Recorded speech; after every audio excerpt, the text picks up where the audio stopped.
and welcome to Going Over Our Friends, the internet's best Chicago-based Fred Olin Ray movie podcast. With me, as always, is Meredith. and I'm Kennedy, and we are still on our bullshit about watching Lifetime movies. I think they might all officially be Lifetime movies, although I don't know if there's really much of a bar to clear. Mm. So what did we watch this week? We watched Stage Fright, a 2017 thriller directed by Fred Olin Ray. And written by Fred Olin Ray, so there's fewer people to look up.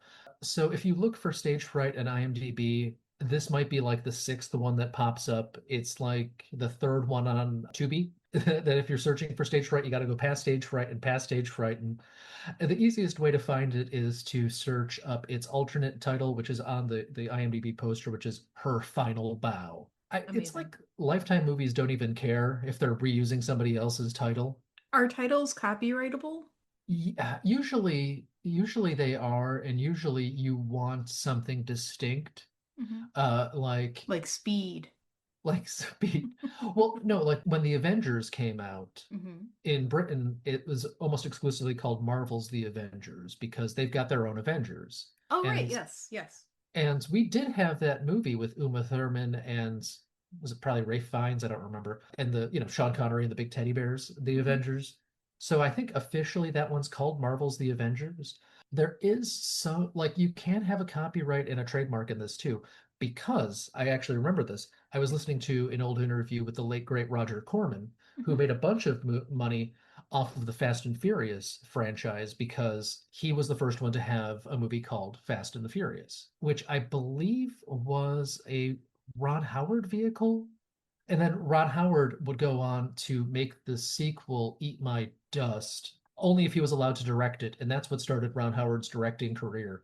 So unfortunately, we have Roger Corman to blame for hack director Ron Howard. But Apollo 13 is good, and every hack has at least one good movie, almost. So, and it's Artemis 2 time right now as we record it, so we've got to Yes. celebrate Apollo 13 and all those faked moon landings.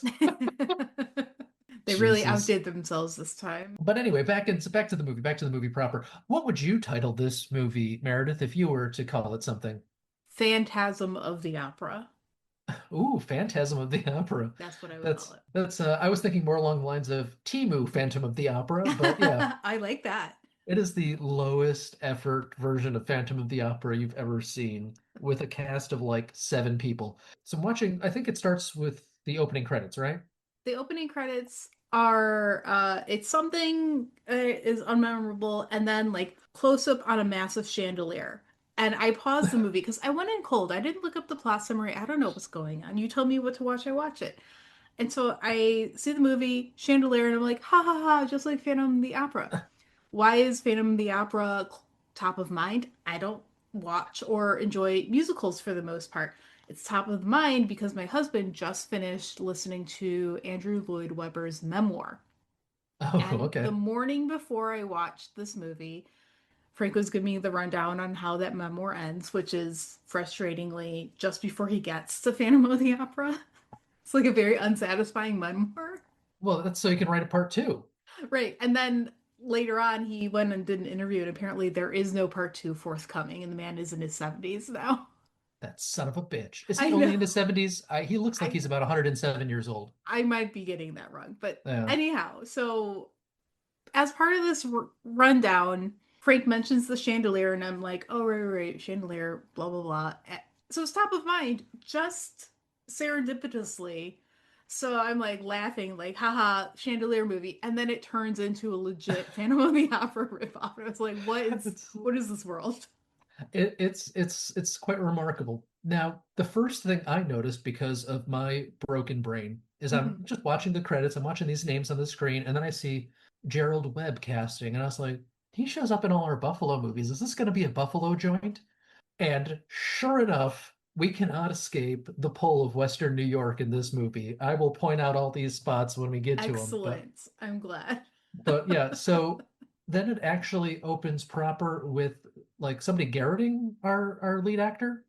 That's part of a dream. So part of the after we get to the chandelier, we pan over a conspiracy theorist type corkboard of newspaper clippings. So we get the backstory of our heroine, Oh, Sarah right, right. Conrad. Okay, so Sarah Conrad, we learn that she's an opera soprano. She has some trouble with a stalker. There was some drama with the stalker. The stalker is dead now, but she's retired and she's traumatized because we know this because we cut to her on stage performing. This is a dream. A man approaches from behind and strangles her with a rope. And it's like a double like dream wake up fake out because she like wakes up, goes to the bathroom. Same man appears in the mirror behind her, and then she wakes up again. And this is a big tattooed guy that we don't see again, right? Ever again. Do we know who this big tattooed guy is? Oh, no, I don't think I caught his name. I Okay, don't know if because he's even he's in it for like credited. 2 seconds. The IMDb in this Mhm. is pretty paltry, and it doesn't even list like one of our main characters' names at the end. It just has like blank Really? spot next to him. Yeah, and most of the other people are uncredited opera patron, uncredited record store patron, uncredited opera patron slash record store patron. So yeah, Yeah. I don't know, man. Yeah, so we've got our double fake out opening. Hmm. And then, so I guess I want to say they spell Conrad weird too. Yes. They spell it the right way in IMDb, but they throw an extra E at the end. There's an And E so it's at the like end. Conrad. Russian comrade. Comrade. How do you say it? Comrade. Comrade? Yeah, it is. Conrad. I guess Conrad, that's, I mean, yeah, if it's spelled like Comrade, it should rhyme with Conrad, but I guess so, yeah. the words have lost all meaning to me. True. Okay, so our star of this movie is the Jordan Ladd. Do you know her from anything? No. Okay, so the first thing I know her from is do you remember Super Troopers? I do, yeah.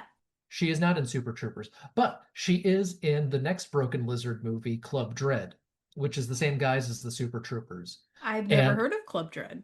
oh yeah, no, it's they do like a satire parody horror movie with Oh, Bill Pullman playing a Jimmy Buffett type guy named okay, wait, Coconut hold on. Pete. Let me look this up. I Oh, want it's to. it's Bill Pullman's amazing in this because he's just like he's got a song called Pina Colada Berg, and they're always asking him to sing Margaritaville, and he's like, I wrote that song before Jimmy Buffett was on the fucking map. Son of a bitch. But she plays one of the love interests in that. Her name Penelope. is Penelope, but somebody grabs her boob and reads her name tag and says, "Ah, yes, Penelope. It is a beautiful name." Do you remember when 23andMe was brand new? Kinda. I did 23andMe, and when I got my results, they had a section, famous people you're related to. Whoa. I know, that seems like a violation of the famous people's privacy. Yeah, I don't think they do that anymore. I mean, I've got Certainly Ancestry not. and they don't do anything like that. No, no, no. And 23andMe doesn't do it anymore either. But what I remember from my original results is that I am a distant cousin to Jimmy Buffett. Whoa. I know. Woo! The fame is just I washing over me. yes, well, speaking of musicals, I saw Jimmy Buffett Margaritaville the musical, and it was made by the guy who made My Name is Earl, and we Nice. did not make it to the second act, but like I could see people enjoying that sort of thing. For But sure. anyway, so Jordan Ladd, she was also one of the girls in Death Proof, but she was one of the fake out ones at the beginning that get killed off in like the first act to set up the actual main characters that are That gonna was be in with Death Proof. Rose McGowan with the machine gun leg, right? No, that was the other movie. So Oh. that was Planet Terror. They were released together called Oh. Grindhouse. Yeah. Death Proof is the one with Kurt Russell and Oh, in the Rosario, car. yeah, Rosario Dawson and Lucy Lawless's stunt double and Zoe. Mary Elizabeth Winstead. Yeah. But What? there's, What? Mary Elizabeth Winstead was in that? She was the other yeah, girl? she was the girl in the cheerleader uniform that was being held by the redneck while they drove his car. Oh. Yeah, so anyway, she's part of the first group of like the fake out ones that get murdered. She is also Interesting.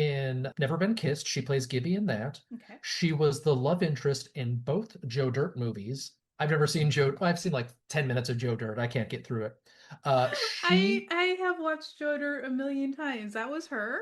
yeah, yeah. She has a twin and Yeah, yeah, they're the she, Doublemint twins. oh, in Joe Dirt's? No, the They're the Double Mint twins. That's what I know her from. Is the She, Joe Dirt she, woman and her twin are the Double Mint Gum twins from the oh, is that 90s. right? Okay. Well, Yeah. she started in Sweet Valley High, the TV show in the Yeah, 90s yeah, yeah. too. She looks so different in this movie. But Is that's it because just her face doesn't age? move. It's just Botox. She is like her face does not Oh, move at all in this movie.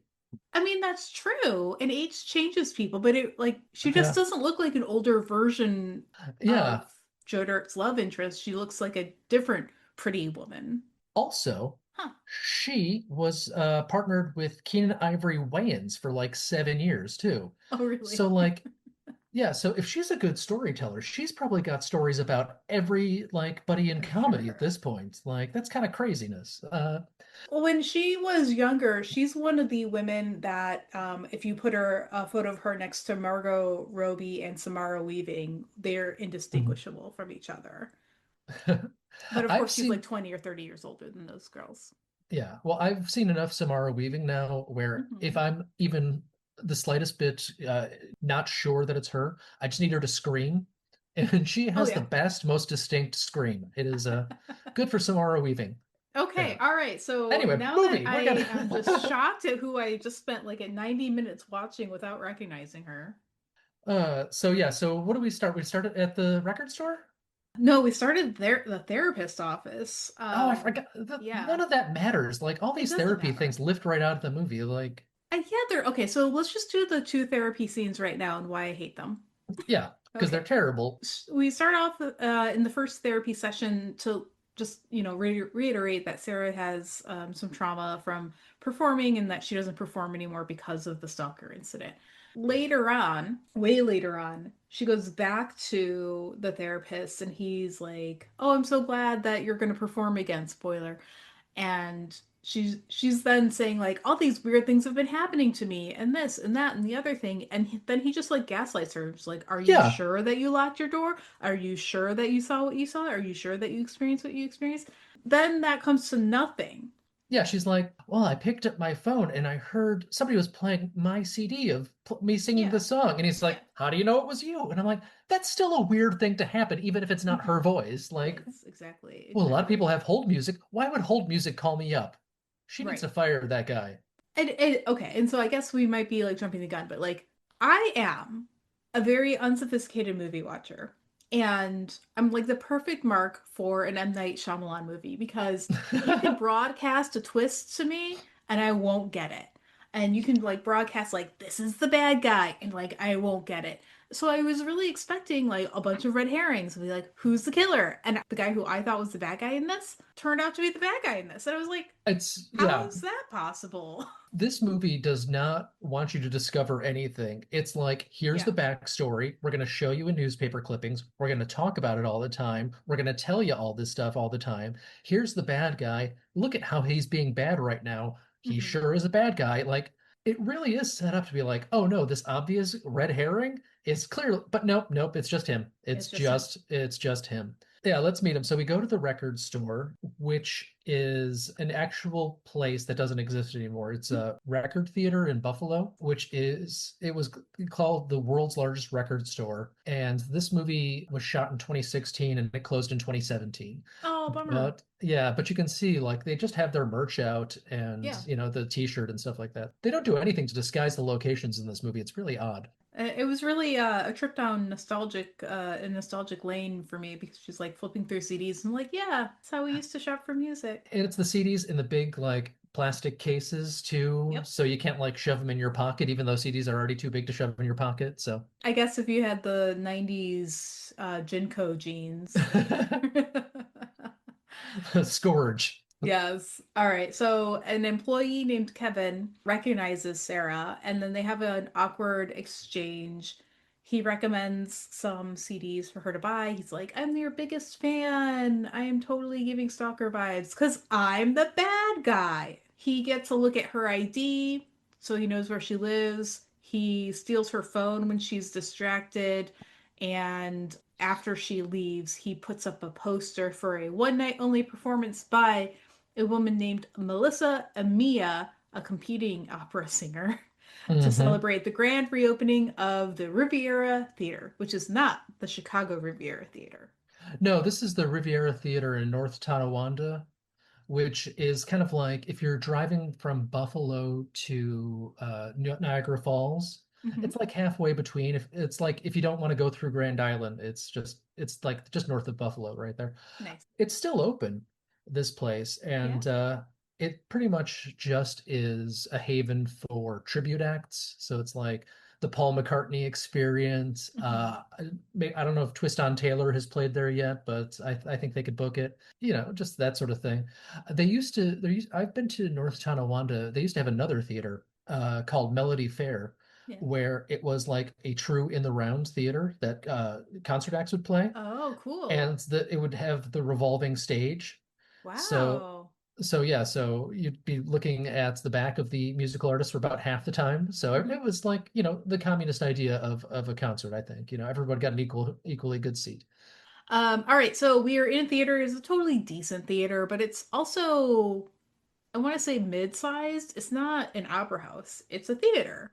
Yeah. And it's odd too, because it makes me wonder, like, she doesn't our main character doesn't seem to have any history in this town. Right. Like, is this where she's from? Is this supposed to be a more extravagant place? Is she a local celebrity? Because she seems to know, like, her manager and all these people, Yeah. her love interest are all living here, and her kid is going to college near here so she can Hmm. stay close to home. But she also doesn't have like any family nearby or a friend No and friends. like the people in the record store had never seen her. Like every Uh-huh. place she goes, like she's never been seen before. Yeah. Like she's signing autographs when she goes to a restaurant later, but she seems to be a regular at that restaurant. I Hmm. it, it's like it's really a Heisenberg uncertainty of familiarity here, is what I think we're getting at here. It doesn't make sense, is what you're getting at. Yeah, I know it was the script probably written in 36 hours, but Sure. like you Yeah. think one of the actors would be like, hey, wait a second. Okay, so now we get to meet Melissa, Amia, and Mark, her manager and accompanist. I can Yeah. pronounce A words. company, yeah, that's a hard one. Anyway, Rachel True shows up again. Yeah, that was very Does exciting. she live near Buffalo? Because she is always this is this at least the second time we've seen her Maybe show she up does. to do a couple of scenes and then get murdered. She And she does a doesn't. good job here. I liked her acting here.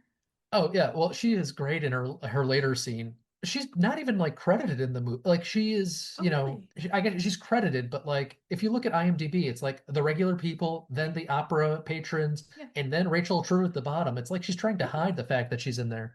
So she's playing the other opera singer Yeah, who doesn't like Sarah because there's a cutthroat pecking order of opera singers, apparently. And Mark, who is her manager, apparently booked her for this Riviera performance without telling her. The yeah. theater has been recently renovated. It's its grand reopening, and all proceeds from the tickets will be going to charity. So the whole scene is about him convincing her to actually perform, and she's starting to soften and get talked into like actually doing the performance. Okay, now I didn't really have time to look into this too much, Hmm. but neither one of our actors sings, and it's just a recording of Yeah. I believe in the credits Sarah Schaefer, Philadelphia-based soprano, does all the singing. But I wonder, does she do the singing for both parts? Because they sound the same. I think Rachel True and Jordan Ladd might have the same singing voice. I mean, it I'm just sounds like notoriously opera bad to me. at at hearing voices. Like Frank's really good. We'll watch a new cartoon or a voiceover or something, and he'll be like, "That's so and so." I'm like, "How do you know?" I mean, you'd recognize Rob Paulson's voice. Come on now. No. Oh, I mean, he watched a whole Artemis video that didn't show Hank Green's face, but it was Hank Green. And we were like 20 minutes into the video or something. And I'm like, is this Hank Green? Like, I just don't know. I'm just really dumb. My ears are dumb. Okay, well, so I yeah, I was believe gonna you. say Yeah. it's Okay. less heavily weighted on the IQ test now, being able to recognize semi-celebrity voices. So she sings a song called They Say O Quante Volte, which I don't really know what that would mean. It's like I took Italian in college, and this was 20 years ago. It's check your voltage. That's what it means in Italian. Great. It's about a voltmeter. A What lot a of like, quantity of voltage. yes, your electrician, check your voltage. Huh? Make sure that Make Oh, I sure the feel bad circuit, now. Let me just look it up. yeah, I should have make looked make it up sure the before. circuit breaker is turned off before I work on this outlet. Okay, what I'm gonna say here is that DuckDuckGo is not the right search browser for translations. Maybe you should try uh Pato Pato Vamonos. Okay, so oh, how often? Oh, okay. Sounds romantic. It's gonna be in the middle of an opera or something. It means something in the opera. I don't know. Uh, Whatever. Okay, so Melissa starts to sing O Quante Volte, which apparently was Sarah's signature song because I'm just gonna go with it. Opera singers have signature songs. yeah, we are supporters of opera here. We're no Timothy Chalamets. Melissa wants to hear the song as it really should be sung, and that's a direct quote. So she thinks that Sarah was not as good of a singer as she is. Okay, so Yeah. she's singing and then stops singing as soon as she sees a suspicious man in the wings of the stage. And it turns out that this is just Ryan Charles, who owns the theater. So, who plays Ryan Charles? Oh, Ryan Charles is a guy named Brody Hutzler. I can't remember. There are like three white guys in this, and I'm trying to remember which one's which. He's the really tall one, right? Yeah, he's tall, he's got blue eyes. Yeah, he's like 6'3" because he keeps on standing next to Jordan Ladd, and it is comical how different they are in heights. But anyway, he was Grant in Legally Blonde. He's had a couple of like Hmm. parts and things like that. In your universe of things, he played Landok in 4 episodes of Angel, and And David Boreanaz, born in Boreanaz. Buffalo. Oh, Boreanaz, really? yeah, his I believe he was born in Buffalo. His dad was the sidekick to cartoon host Commander Tom That's so back in the funny. 70s. So. Wow. Yeah, Does yeah. your daughter know this? I know she was watching Buffy recently. I believe I believe I did explain the lore. I'm always talking about cartoon hosts and horror hosts and being like, did you know that Paul Thomas Anderson's dad was Ghoulardi? I did not know. Tell me more about Paul Thomas Anderson's dad. I believe it's Paul Thomas Anderson. He's the one that's married to Maya Rudolph, right? I don't know. Yeah, because I believe his dad was the horror host in like Cleveland or Cincinnati or wherever he's from. His dad was, I believe, Ghoulardi, who is a guy named Ernie Anderson. He was also like a voiceover guy for like all of ABC for a while. But Ghoulardi was one of the old horror hosts from like the 60s, Yeah. who hosted Shock Theater in Cleveland. So Okay, he had cool. like a long Van Dyke, and it was basically their Svengoolie. So Nguli, who is going to retire any day now because that man is 75 or 6 or 7 at this point. I know. I think Joe Bob turned 72. Wow. Wow, we're definitely on the precipice of like a sea change. All these 70-year-olds gonna, because who else is in his 70s? Fred Olin Ray. That is true. 72 this year, in a couple months. Amazing. Yeah, yeah. So we got Brian, and then Rachel True storms off at some point. Ryan's trying to sweeten the deal for Melissa. Like, thank you for agreeing to perform at our grand reopening. All the proceeds go to charity, blah, blah, blah. We set up the dressing room for you. Do you want to check this out? So she's like, okay, let me go check it out. So she goes and finds it. She goes through the lonely hallways and the bowels of the Riviera Theater, which is like this 1.5 hallway that we see again and Yeah. again. Finds the dressing room, and inside is a box of chocolates with a note card on top, and it's a distinctive type of note card that we see again and again. You go to any stationery store, buy a box of note cards, and they all match. That's what we're looking at here. Okay, so the note says something cryptic. As she opens the box of chocolates, there's a dead rat. So she screams, and then she is out of there because she's gonna survive this horror movie. She's like, I'm not doing this. You'd Fuck think you, that. fuck you, fuck you. There's nobody who's cool here. I'm out. And she walks away. Okay, now knowing what we know now, hmm I guess we're to be aware that Kevin, our bad guy, spoilers, hmm uh, put the poster up and then was like, hey, my hero soprano is in town and this soprano thing is happening. I bet you if I put a rat in a box of chocolate, snuck into the theater, which I know intimately for some reason, kill a rat, uh-huh. put the rat in the chocolate and put it in her dressing room, Uh-huh. she'll storm off and then they'll have no choice but to hire a different soprano. Hmm. and the only one in town is the famous soprano that I'm obsessed with. And I guess I've been obsessed with her for a long time, question mark. Because But later on, we find out that she found fame at an early age. I think just before or just after her daughter, who's now a college student, was born. So about 20 years. yeah, because she was like a 19-year-old like opera sensation, like all these 19-year-old opera sensations we've I got mean, around now. we've definitely heard of at least one opera sensation. Timothy Chalamet is just jealous of their press. So, So, okay, Melissa's gone. Kevin's running around. yeah.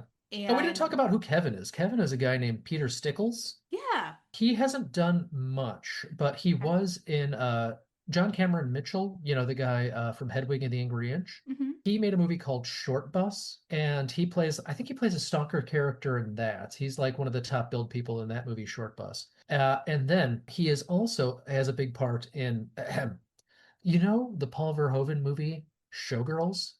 Do you know there is a sequel to Showgirls? No. Showgirls 2, Pennies from Heaven, but the main character's name is Penny, so it is Okay. Penny is from Heaven. He plays like one of the big parts in that movie that literally no one has seen. Except for So you. I have not seen it, but I have seen it in a red box probably. I don't know.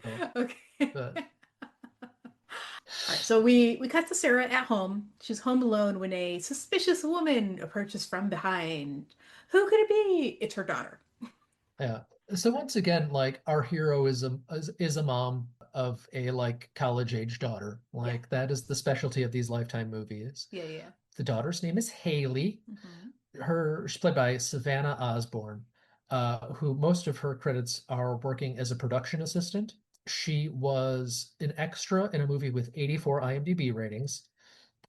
She was in 3 short films, Hmm. and she's in this movie. So that is That's her her whole entire career. that is her entire acting resume on IMDb. I'm sure she's done other things like, maybe some local theater or school plays or whatever, but yeah, Wow. for the most part, she is not an actor. Well, she is a convincing, loving daughter, very Yeah. devoted to her mother, very mature for a college age girl.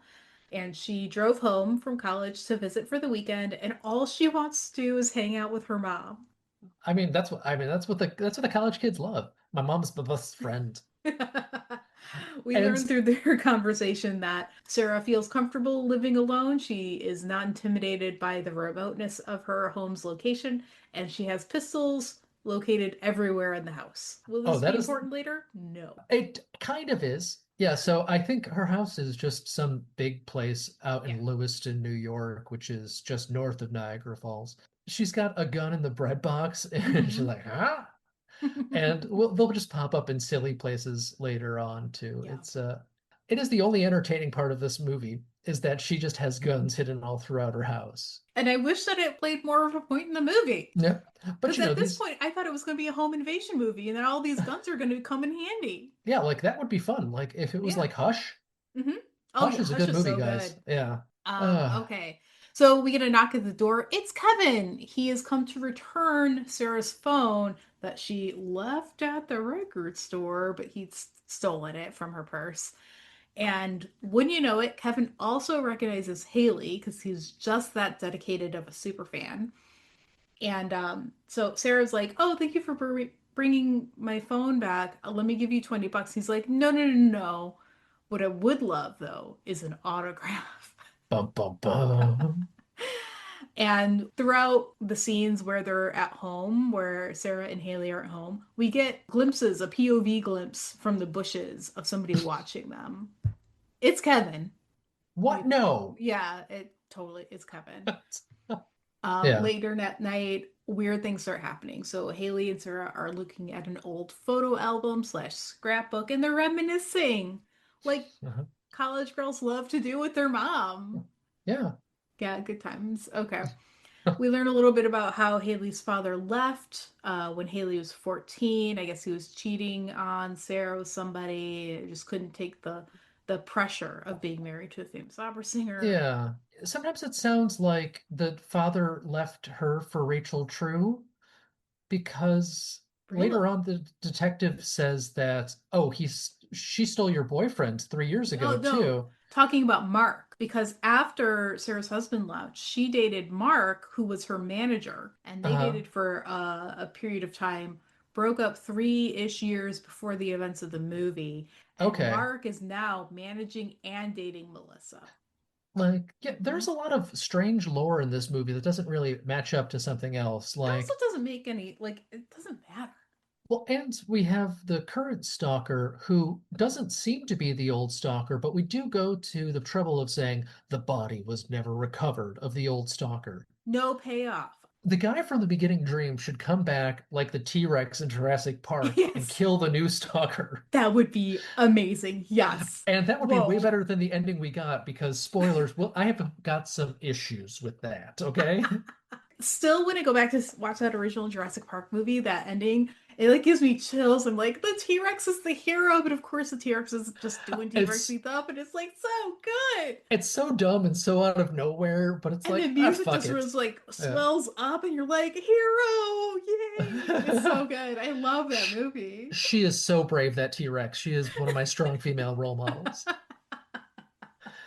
Okay, That so I was know really it good. sounds like we're getting distracted a lot, but this movie is mostly just a bunch of standing around and explaining things to each other. There Mhm. is very little that happens in this movie. Well, we get So, some phone calls. yeah. Sarah's got a landline. It's 2017. Sarah still has a landline. Yeah, she didn't notice when her cell phone was missing. It's 2017.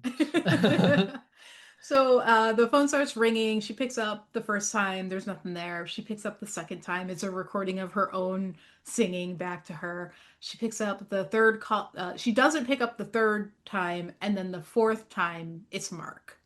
And he's Yeah. like, I've got a royalty check for you. Come meet me at lunch. Oh yeah. Mark is just a Buffalo actor Hmm. named Alan Petrzewski, which is Okay. a very Buffalo name. He's got some small parts in soaps, and he'll show up in small parts in like TV shows and stuff like Yeah. that. But they're always like kind of TV lands, Yeah. TV shows like Hot in Cleveland and God, one of those other ones. What was the one with Joy from My Name Is Earl? She had a show for a while. Oh, I don't know. You know Joy from My Name Is Earl, right? I mean, if I saw a picture of her. Jamie Presley, maybe. Wait, Anyway, it so doesn't matter. Okay, hold on. Hold she was on. this. Wait, Okay, I think that maybe I got confused between Jordan Ladd and Jamie Presley. okay, yeah. So Jamie Presley was the ex-wife in My Name Is Earl. She was the star of DOA, that weird fighting game movie with Eric Roberts and Kevin Nash, and she's done a bunch of like, Oh, no, no, no. I definitely was confused because when you were describing Jordan Ladd before and all the movies that she was in, I got the sense that you were talking about this woman that I know is Jamie Presley. Jamie oh, Presley has the twin, and she's a double mint twin. are you sure? Let me look it up. I mean, because we're in our mid 40s now, and so we have to look it up. My memory's going. It's totally fine. Because I think Jordan Ladd does have a twin too, so they might both have I twins. mean, like twins are special and unique, but not Like like vanishingly rare, you know? Like, like ScarJo has a twin. oh no, so Wait, AI I overview might is be wrong saying too that because Jamie Presley Jordan has twin Ladd is. children. Yeah. Hold on. I might have looked up the wrong lady. That's okay. I am so confused right now. You know what? I just need to look up who are the double mint twins. This is Because important because we're eventually going to play trivia again, and then we're going to need yeah, to we'll need to know. know. Okay. Am I going crazy? Okay, no. That is Jordan Ladd. Okay. Death Proof. She was in Cabin Fever. Okay. The double mint twins and Sweet Valley High Stars are Brittany and Cynthia Daniel. Yeah, why did I get to Brittany Daniel? Was Brittany Daniel must have been in one of the other ones. I might have looked up the old ones. I got my wires crossed. Something fierce now. But here you go. Like I'm looking at images of all of them, and they are have the same type of beauty. White women with angular features, blue eyes, and blonde hair. Because Jordan Ladd is Cheryl Ladd's daughter. And then I was looking up, I must have gotten on the Brittany Daniel Wikipedia and Mhm. looked up the other one on IMDb. This is craziness. Oh my gosh. Was Brittany Daniel one of our other in one of the other movies? She I must don't be. think so, because she's got like a very distinctive look. And then wait, who was so Brittany Daniel looks like Jamie Presley. I think I got my wires crossed thinking they were the same person. Yeah, which one was she? Okay, yeah, because oh, I think what happened was I think I confused my women from Club Dread. So yeah, Brittany Daniel is the one from Joe Dirt. And Yes. she's the one in White Chicks and stuff that was with Keenan Ivory Wayans. We'll figure this out yet. Wait, no. Jamie Presley's from Joe Dirt. But no, no. I mean, maybe they're Oh, both from Joe Dirt's. yeah. So yeah, she's Jamie Presley is the sexy woman in Joe Dirt. But no, but she's Brandy in Joe Dirt. Okay, yeah, this Yeah, is what there was happened. one more than one woman in Joe Dirt. So yeah, so like Yeah, we got this now. We're figuring this out. we know stuff. We Okay. do know stuff. Oh yes, both of them are on the cast. Brittany Daniel, Brandy, Jamie Presley as Jill. Aha. And there was even more women in this movie. Megan Taylor Harvey. Oh, Fred Ward's in it. Oh, neat. Okay, yeah, so Jordan Ladd is Penelope, who is Juan's love interest in Club Dread. And I got her confused with Jenny from Club Dread, who is Lars's love interest. So they're both love interest in yeah, they're both love interest in Club Dread, and my wires got completely crossed. No worries. So I Look at us can figuring it out. we can tell our white women apart. Honestly, now that I'm looking like at a bunch of photos of Jordan Ladd, she looks exactly like my old coworker's wife. And I am going to tell her in person because it's uncanny. I'd be like, did you know that you look like Jordan Ladd? Maybe she already knows. I'll see her maybe at Christmas. Okay. We cracked this case. We figured it out. We had to have a conspiracy theory because there are no twists and turns in this movie. Yes, they're like, who is this woman? Who is this blonde-haired, blue-eyed woman? Oh, Okay, Jesus Mark. Christ. Mark. Mark takes Sarah to lunch, does deliver a royalty check. There was no subterfuge. He makes his plea for Sarah to step in for Melissa at the Riviera's grand reopening performance. Ryan Charles is there. He Mhm. also he tries to act as Mark's wingman, like, please, do the show. And this is where the owner of the restaurant asks for Sarah's autograph. She's like, Oh, yeah, yeah. So they go to Ilya DiPaolo's, which mm-hmm, is mm-hmm. just in that's right near the McKinley Mall. Okay. Yeah, it's not far from my mom's house, basically. Amazing. Ilya DiPaolo's is one of Fred Olen Ray's favorite restaurants in the Buffalo area. It's Okay. Ilya DiPaolo himself was a wrestler in the 50s who like fought guys like Luthez Really? back in the day. Yeah, yeah. He's from Italy and moved to Venezuela and then like settled in Buffalo around like 1949 or something like that and became like a big wrestling hero in the like NWA region there, which was also like, the Canada Buffalo area sort of Yeah. thing. And he's had this I mean, he died like 30 years ago, but I believe his sons still run the place. And I think that was one of his sons, Aw. or at least the manager, whoever currently runs it there, is Yeah. is our awkward, can I get an autograph? You can film in my restaurant if I get to be in the movie. That's So fair. yeah. And if you mention this restaurant to my mom, she's like, I don't think the food's very good. Oh. And I've only had their banquet, but it wasn't very good. So So Sarah just she relents. She's like, I'm going to get over my fear and I will do one show. So everybody's happy.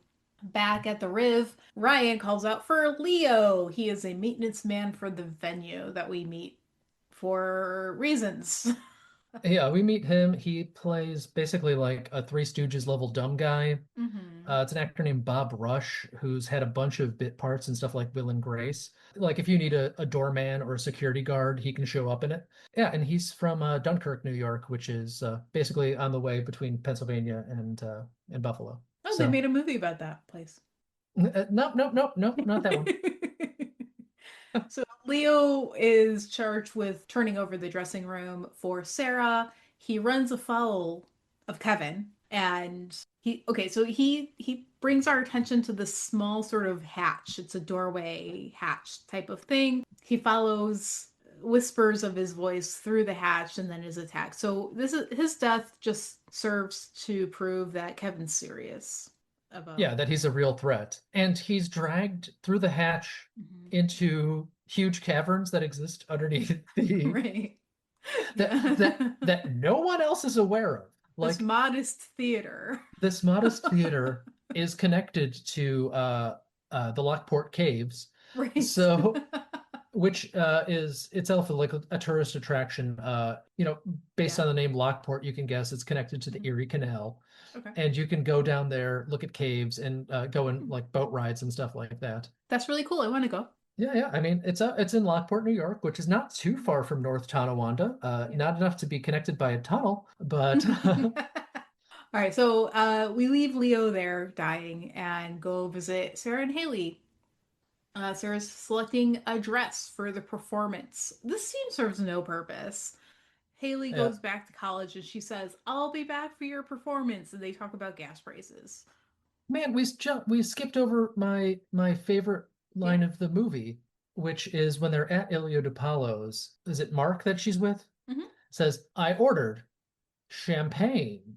It was the full-on Gal Gadot delivery, and one of the many times that a character is just narrating what they have done in this movie. Yeah. So I paid too much yeah. attention to this movie. Okay, so Sarah, now having committed to performing, goes to the Riviera and starts to practice. She gets on stage, she starts warming up. She is interrupted or interrupts herself when she notices a shadowy figure sitting in one of the balcony seats, and then is distracted by Ryan Charles. He's in the wings, so she's getting like a Uh-huh. double jump scare.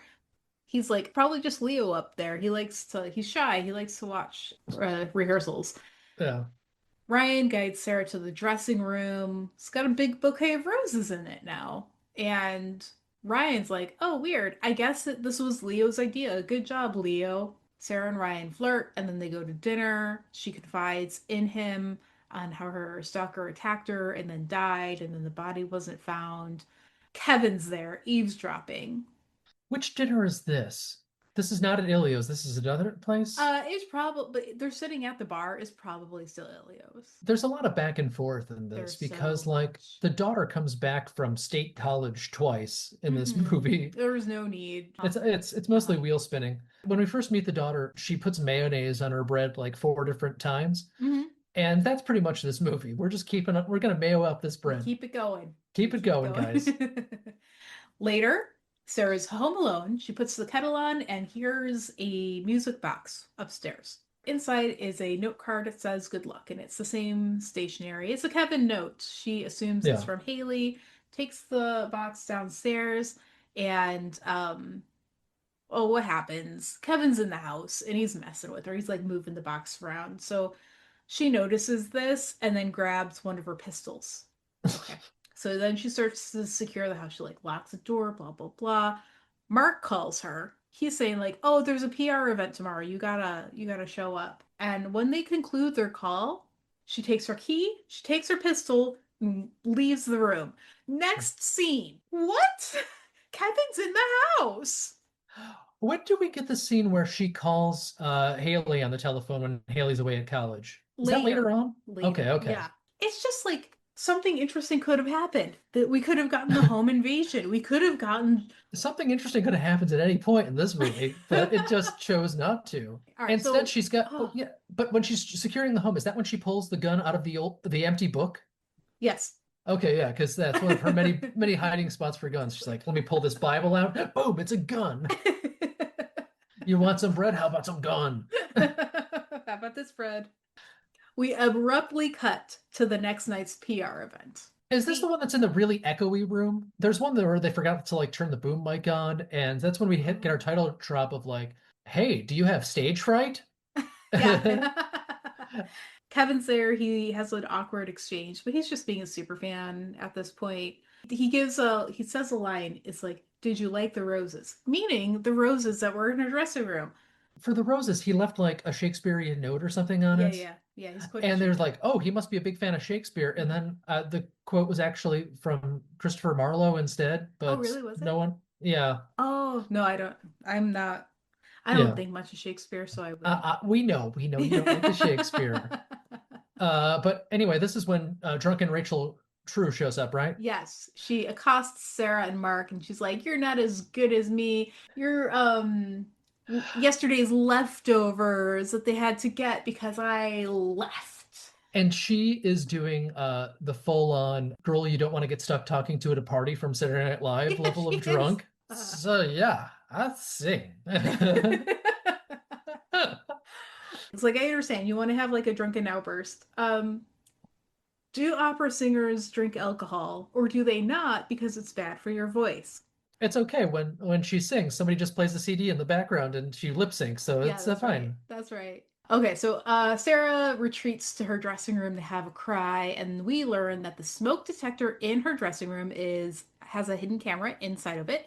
So Kevin gets to watch her. Yeah. And he gets to watch as Ryan comes in and tries to console her, and they have their first kiss, and it's so sweet. Wait, is this when he's watching through the smoke detector? Is Hmm. this That's okay? right. Yeah, yeah, Yep, okay. yep, yep. Because I love Meanwhile, that because they don't even have to like have a fake camera. They just do a close up on a smoke detector. yes, yeah, it's really good. It's like that's saving some money there. We don't even have anything that could Yep. ostensibly be a lens, but it's It's just just in there. we're zooming in on the test button and Meanwhile, Melissa gets into her car, drunk, to drive home, and then is attacked from behind and from the back seat with a plastic bag and is suffocated to death. I wonder who could it be? Yes. I mean, he can't be watching Ryan and Sarah kiss and be killing Melissa at the same time. So at this point, it's conceivably two people, but it's not. It's just Kevin. Until the sequel, where we realize that the old stalker is alive and in on it the whole time. Exactly. All right, so now that Melissa's dead, we've got a new character in the mix, Detective Fisher. Detective Fisher. Yeah, he's the one who doesn't get a name on IMDb for some Oh, reason. really? Okay. But I mean, yeah, he had a big role. yeah, it's he is Mark Christopher Lawrence. He might Hmm. be one of the biggest star of the movie. He was Hmm. on 87 episodes of Chuck. He was in like movies like K-Pax and That Darn Cat. He was in that one episode of Malcolm in the Middle where they're stuck in the traffic jam. He plays the sheriff in that one. Most importantly, he also plays a cop in Child's Play 3. Yeah, he was in Terminator 2, Judgment Day. He's like burly attendant in that. Yeah, he's a guy with a distinct look. He's like a Yeah. big guy. So Okay. they cast him in a lot of stuff. Is He, Child's Play 3 one of your top seven Chucky movies? oh my God, I don't think I've seen Child's Play 3. What? I mean, I definitely saw the first Chucky movie. I might have seen the second, but that's it. Well, this is the one where Andy is played by the kid who played Jimmy Olsen in Lois and Clark, The New Adventures of Superman. We've got Detective Fisher questioning Sarah about Melissa because they're rivals. She's a suspect, and he confiscates all of her guns. Yeah, so it's like, oh, I guess we don't need all these guns anymore. Do you think he was like, all right, it says there's 87 guns in this house. Let's go on a treasure hunt.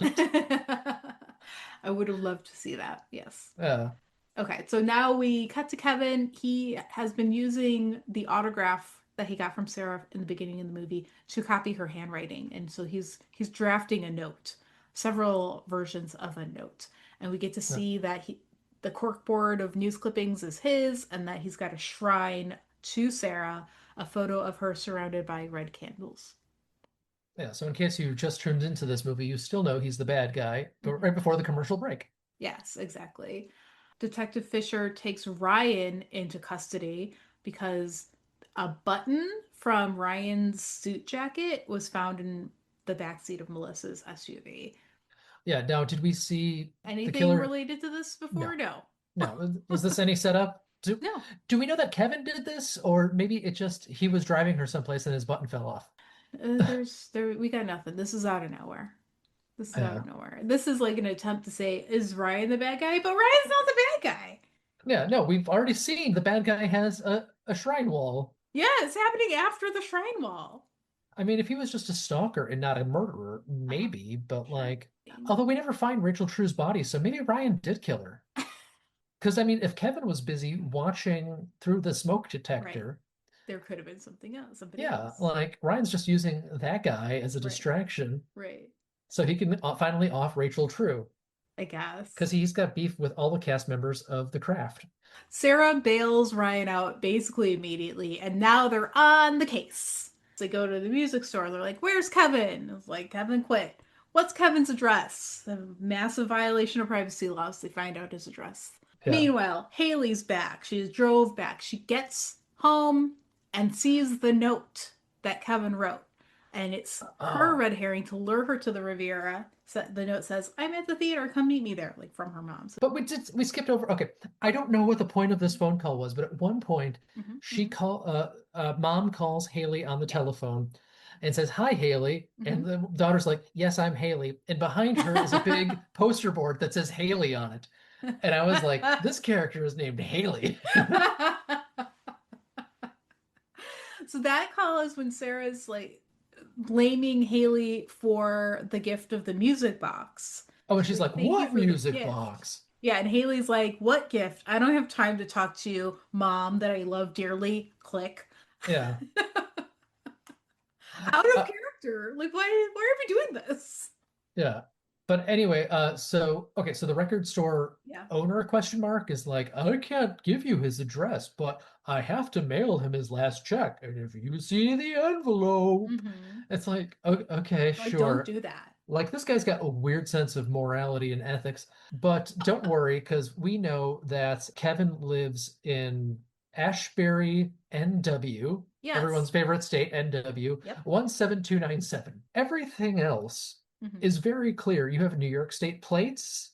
Yeah. You are in a place that is, definitely in North Tonawanda with your theater. Yep. You are at Ilio DiPaolo's, a real restaurant. You are Mm-hmm. at Record Theater, a real record place. Mm-hmm. Why are you making up a spot now? Just put like an address on Lakeshore Road and call it a day. Like, But we gotta persevere. Haley gets to her mother's dressing room. Kevin attacks her and carries her away through the small door. So Kevin's got Haley. this Yeah. is like the lamest fight where they Hmm. hit each other with a shoebox. Bam bam. Bam, bam. Yeah, it was a real delicate, it was really dangerous blow with a shoebox to the head. It's better than some fight scenes I've seen. I guess. Yeah. Sarah and Ryan, meanwhile, arrive at Kevin's address. They break in. Sarah sees the shrine. She sees that Kevin has been tracking her location via her phone. They put all the puzzle pieces together and they verbalize it. So you don't really have to think at all, ever.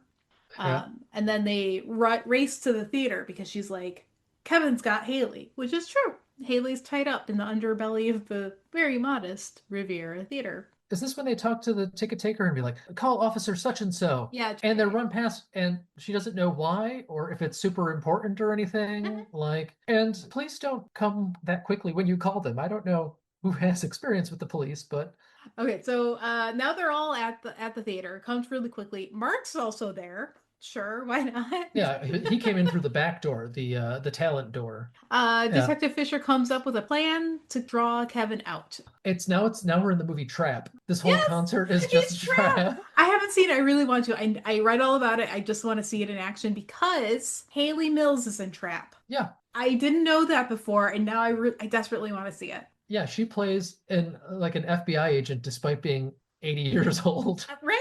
I recently rewatched But she was in oh The Parent Trap, so she was in The Trap, it's the Parent next thing. Trap, and then that other movie, the Angels movie, not We're No Angels. Haley Mills Angel movie. The Trouble with Angels. The Trouble. Okay. I recently rewatched The Trouble with Angels and learned that that was her first movie outside of her Disney contract. And it was Whoa. wildly successful. So that set her up to continue her acting career outside of Disney.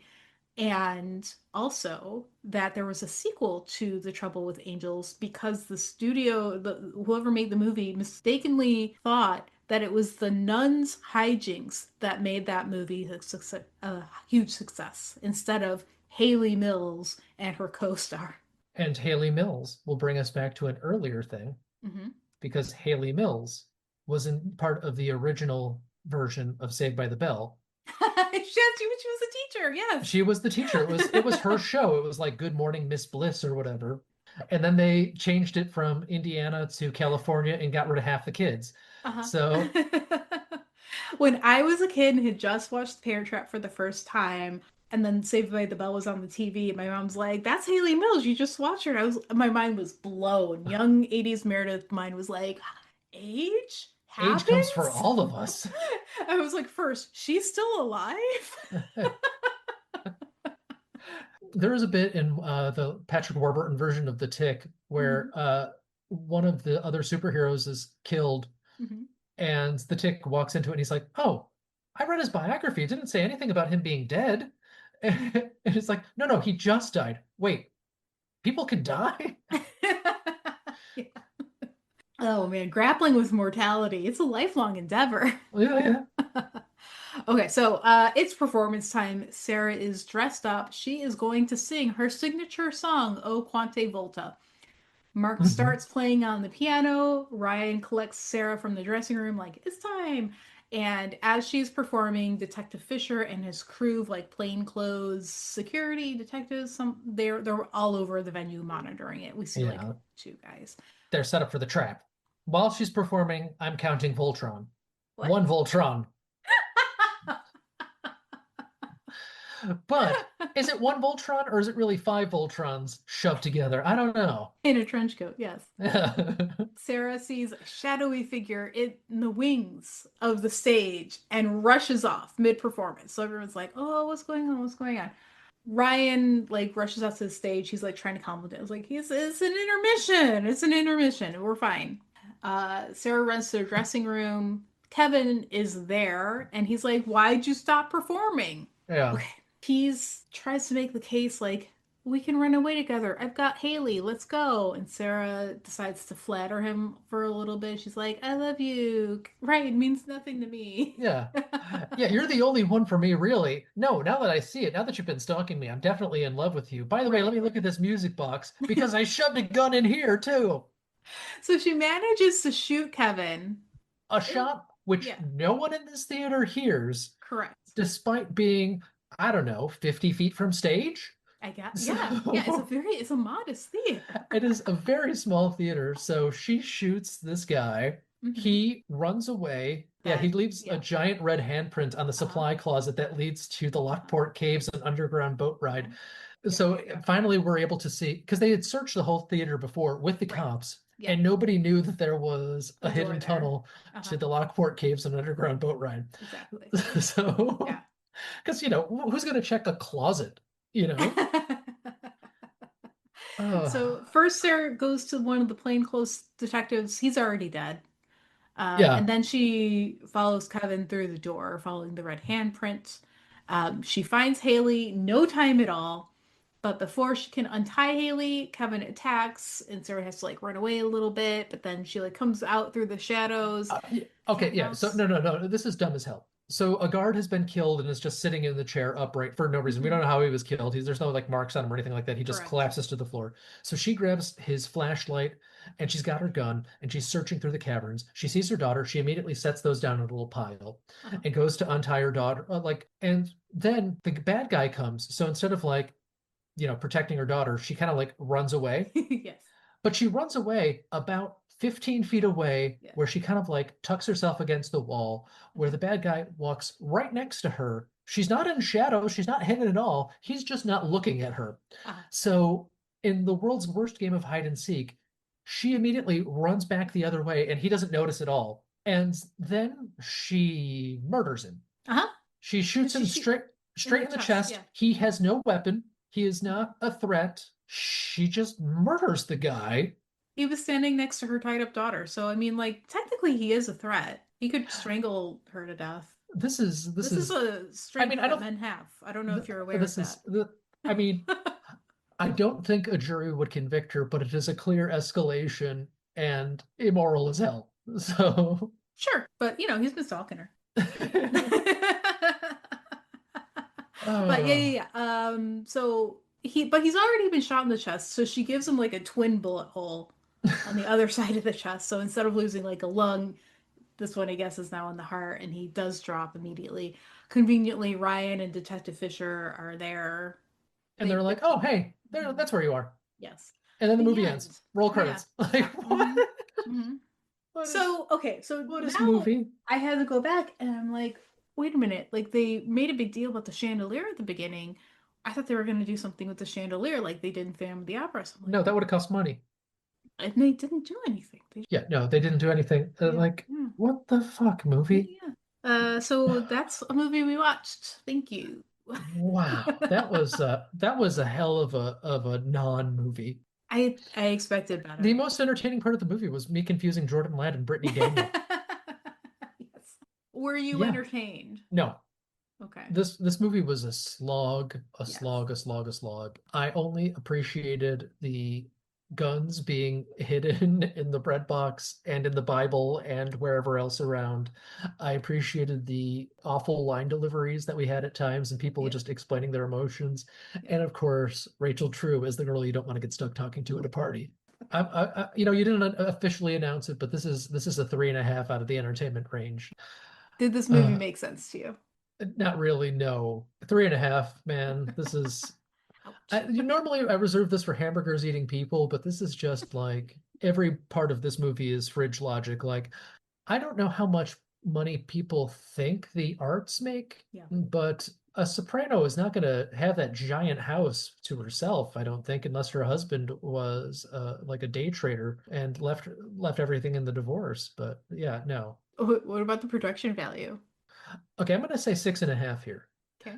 They didn't try, they didn't make anything, Yeah. but they made smart choices of kind of shooting the rodeo and discovering, like, well, we've got these caves here, so we don't have to build a set. We've Sure. got this restaurant here, so we don't have to build a set.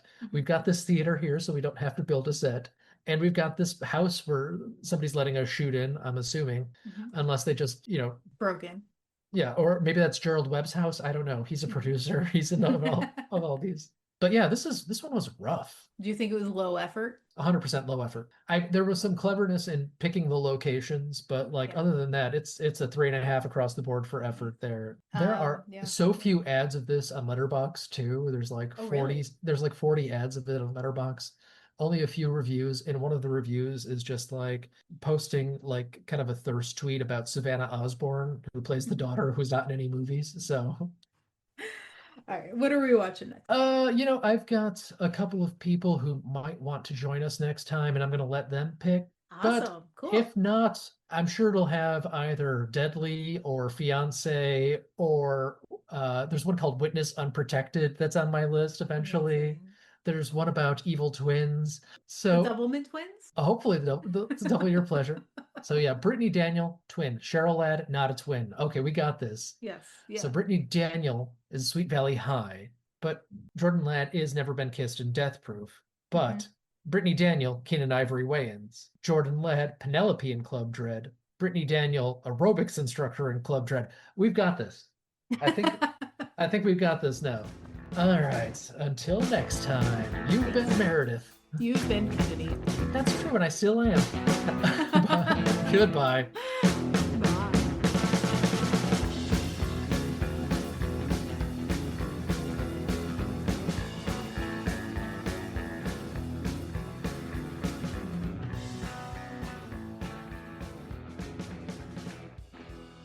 Bye. Remember 2017 when we matched all of our pans to our flesh tones? Yeah.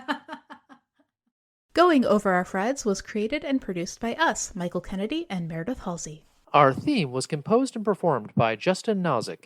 Find more music for him at Bandcamp. Search for The Plague Physicians. Artwork by Michael Kennedy. Special thanks to everyone who helped make the season possible, including the friends and family who let us watch these movies instead of this year's Academy Award nominees. And thank you for listening. If you'd like to hear more from us, subscribe to Going Over Our Freds on your favorite podcast app.